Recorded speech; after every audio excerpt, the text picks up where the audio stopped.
नमस्कार मित्रांनो, स्वागत आहे तुमचं माझ्या एका नवीन व्हिडिओमध्ये. तर आज आपण आलो नेहमीप्रमाणे कॉलेजला. नेहमीप्रमाणे पर्यंत आपण चाललो आहे परत प्रॅक्टिकलला. आता डी बॅचचं मशरूमचं प्रॅक्टिकल आहे. आता ग्रोथ वगैरे मशरूमची चांगली झाली. आता मी तिथे गेलो का तुम्हाला दाखवतो ग्रोथ वगैरे. तर आता ते 3 दिवसात हार्वेस्ट करायचे आपल्याला, तर बघूया मग. तर मित्रांनो, फायनली आपण हात पाय स्टॅलाइज करून इकडे आलो होतो मशरूम ग्रोथकडे. तर मशरूम आलेत नाही का, दिसतात तुम्हाला डायरेक्ट मशरूम आलेत.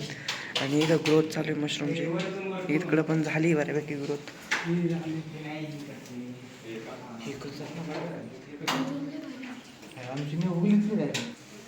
तर हे बा अशा पद्धतीने आलंय का. आलो होतो आता मशरूमला पाणी मारायला. तर माझ्या हातातून घेतलं होतं मयूर भाऊनी.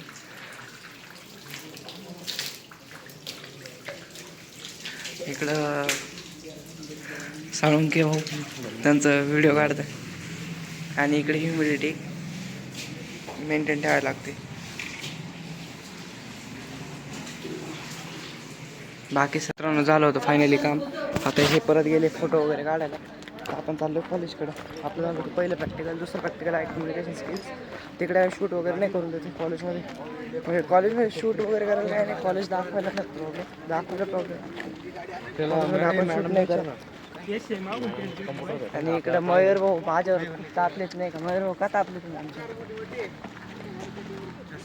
विचार करताय. तर चालतंय मग, भेटूया एकदा कॉलेज. आता डायरेक्ट जेव्हा सुट्टीत भेटूया. आपलं होतं सेकंड प्रॅक्टिकल ऑफ, जे कम्युनिकेशन स्किल्स होणार होतं. आपण मॅन्युअल दिले होते चेक करायला. आता इकडं आपले पोरं आहे जे की क्रिकेटमध्ये भाग घेतलाय, ते सगळे इकडे नाही का. इकडं तुम्हाला जर लक्षात असेल त्या दिवशी समाधान भाऊ बॅट फिरवत आहे. आणि इकडे हे वेदांत भाऊ.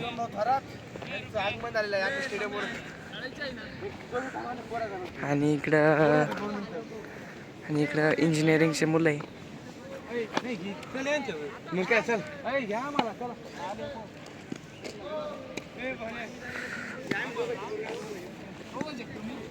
इकडे राजभाऊ वाट पाहत आहे नेमकी त्यांना कधी घेणार आहे. आता आपण चाललो होतो रूमवर. मित्रांनो, फायनली सुटलो होतं आपलं कॉलेज. तर कॉलेज सुटल्यानंतर मी आज आलो होतो डायरेक्ट हॉस्टेलला. घरी काय आज गेलो नाही. तर आपण आज कंप्लीट 10-12 दिवस झाले असतील आपण ट्रिपला गेलो नाही. आज आपण चाललोय ट्रिपला. आणि आपल्याला भेटले ते प्रतीक भाऊ, त्यांनी कानात हेडफोन घातले. त्यांना काही कळना काय चाललंय नेमकी. आणि आज फुल टाईट फिट वगैरे. चालतंय, चला भेटूया एकदा जिमला गेल्यावर. मग खतरनाक ओसाचे ट्रॅक्टर आले.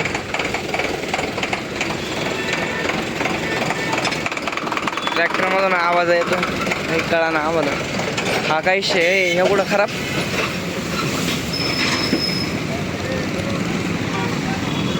कारखाना चालू झाला त्याच्यामुळे गर्दी खूप आहे रोडला.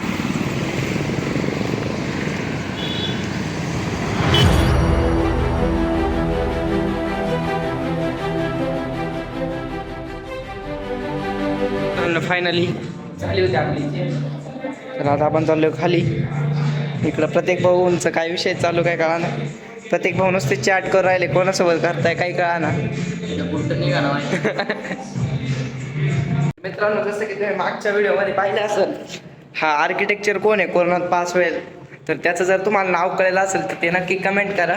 आणि आता आम्ही जाणार रूमवर, हॉस्टेलवर. आजच्यासाठी एवढंच. पुन्हा भेटूया एका नवीन व्हिडिओमध्ये. बाय बाय गाईस. यांचा एक वेगळाच विषय चालू आहे. मी ब्लॉगची एंडिंग. विषय अवघड आहे.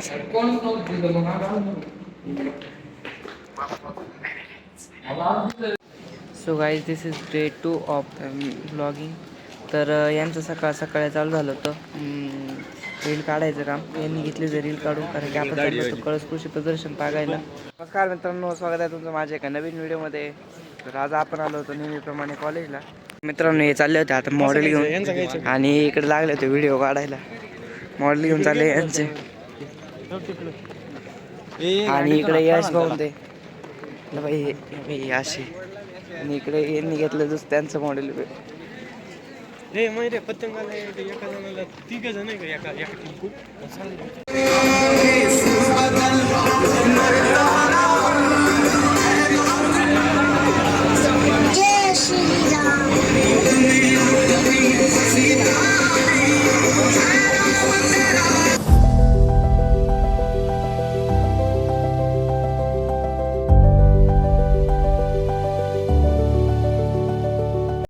तर मित्रांनो आता आपण पोहोचलो होतो अकोल्यात. बाकी अकोल्यात खूप गर्दी होती प्रदर्शनामुळे, तर आता चाललोय आम्ही प्रदर्शन बघायला. बघूया तिथे गेल्यावर लेक्चर वाटतं. मित्रांनो फायनली आपण पोहोचलो कळस कृषी प्रदर्शन. आपले सगळे मित्र तिकडून मागून येऊ राहिले. इकडं नाना उभे. नाना, कसं वाटतंय? पहिल्यांदा फर्स्ट टाइम आहे ना? कसं वाटतंय तुम्हाला?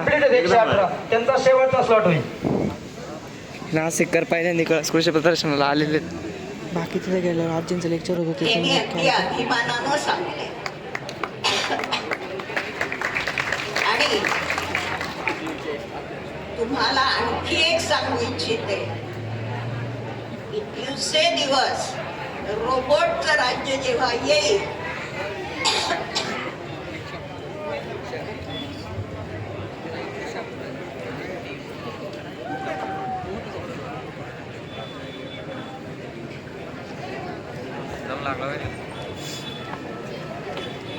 तर खरोखरच अशी वेळ येईल की एक रोबोट अख्खी मानवजात नष्ट करू शकेल एवढी क्षमता आर्टिफिशियल इंटेलिजन्समुळं त्या रोबोटमध्ये आपणच भरणार आहोत आणि आपणच आपला विनाशाकडे वाटचाल करतो आहोत.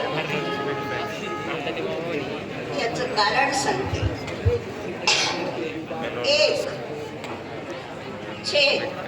1/18 म्हणजे ॲट्रोसेकंद. ह्या ॲट्रोसेकंद मध्ये किती बदल घडू शकतात याचा तुम्ही एकदा अभ्यास करून बघा. ज्यामुळं माणसाचं भवितव्य आपण रोबोटच्या हातात दिलेलं असेल. तुम्ही सगळ्यांनी याच्याबरोबर हाही विचार करा की रोबोटवर आपली सत्ता कशी राहील.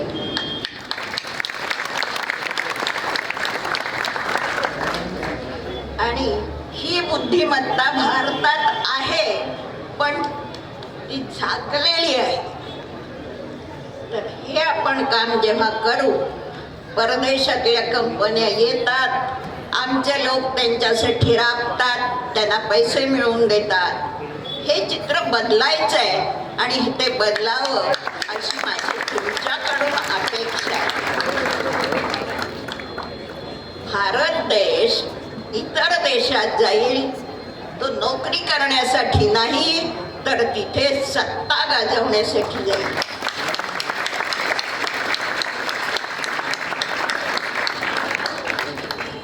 एक दिवस असा येईल की भारत सगळ्या देशांमध्ये आपली विद्वत्ता, आपली बुद्धिमत्ता सिद्ध करून दाखवेल.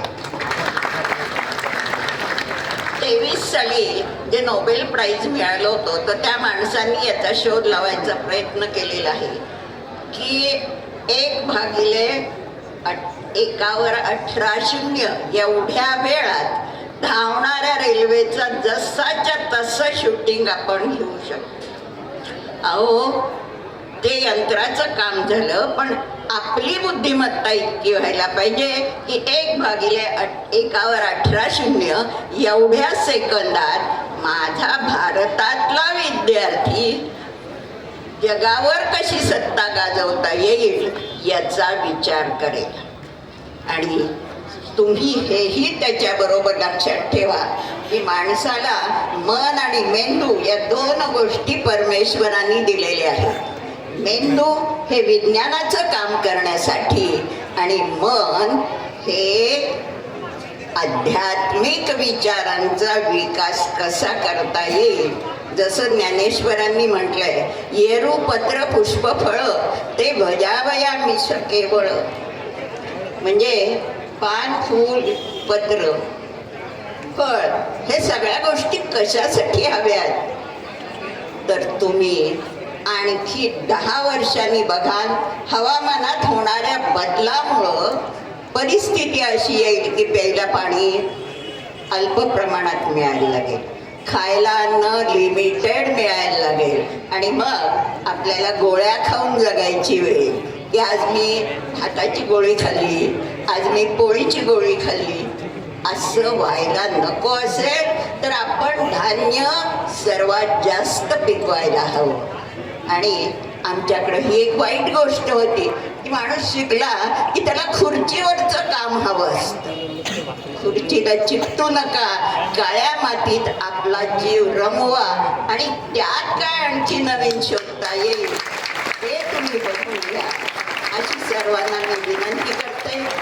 आणि इथे मला बोलायची संधी दिल्याबद्दल मी सर्वांचे आभार मानते आणि आपली रजा घेते. चांगल्या गोष्टींचं अनुकरण करणं यात चूक नाहीये, पण नको त्या गोष्टींचं अंधानुकरण करणं हे मात्र आपल्या हिताचं नाही. सगळ्यांनी उजवा हात वर करावं. 4 बोटं दिसत आहेत का माझी?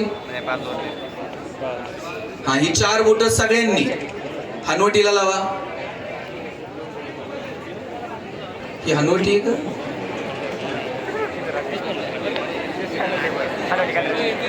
तुम्हाला हात कुठे लावायला सांगितलं होतं? मग तुम्ही कपाळाला का लावला? तुमच्याकडे कपाळाला हनवटी म्हणतात का? का बरं तुमचा हात इकडे गेला? हे वर्षानुवर्ष असंच चाललं. कोणीतरी सांगितलं म्हणून आम्ही ते करून बघितलं. ट्रेंड बदलतात तसे आम्ही बदलतो, तसे वाहत जातो.